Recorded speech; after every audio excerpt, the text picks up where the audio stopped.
Inilabas na ng Cultural Center of the Philippines ang kanilang listahan ng pararangalan ng prestihiyosong Gawad CCP para sa sining ngayong 2024. Ito ang pinakamataas na parangal na ibinibigay ng CCP para sa mga mahuhusay na Pinoy artists na may natatanging ambag sa sining at kultura sa kani-kanilang larangan tulad ng film and broadcast arts, theater, music, literature, visual arts, architecture, at allied arts and design.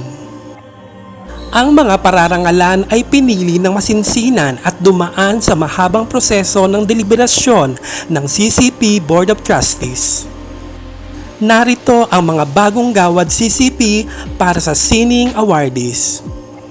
Generoso Hener Karingal for his choreographic works that integrate ballet, modern dance, and folk dance, which enriches the development of Philippine dance. Jose Inigo Homer Joey Ayala Cited for his works as a composer, songwriter, and singer that popularized the use of indigenous musical instruments in the contemporary idiom, which contributes greatly to the development of Philippine music. Maria Lea Carmen Salonga for her unparalleled achievements as a performing artist who has been recognized both nationally and internationally, putting the Philippines on the global theater map. Jose F. Lacaba for his outstanding works as a poet, essayist, screenwriter, and journalist, contributing to the development of Philippine literature. Miguel Mike De Leon for his outstanding works as director, writer, producer, and cinematographer, enabling the advancement of filmmaking in the Philippines.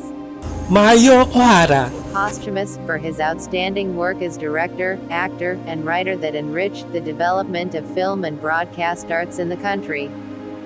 Julie Lutz for her terracotta sculptures that mirror and reflect the wisdom she had acquired as she took on different life roles, initiating a resurgence in art making in the Philippines.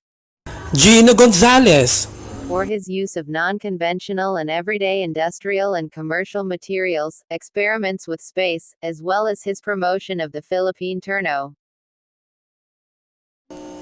May posibilidad na sa mga pangalang ding ito kukunin ang mga magiging susunod na national artists. Samantala ay hindi pumasok ang pangalan ni Vilma Santos sa gagawaran ng Gawad CCP para sa Sining 2024.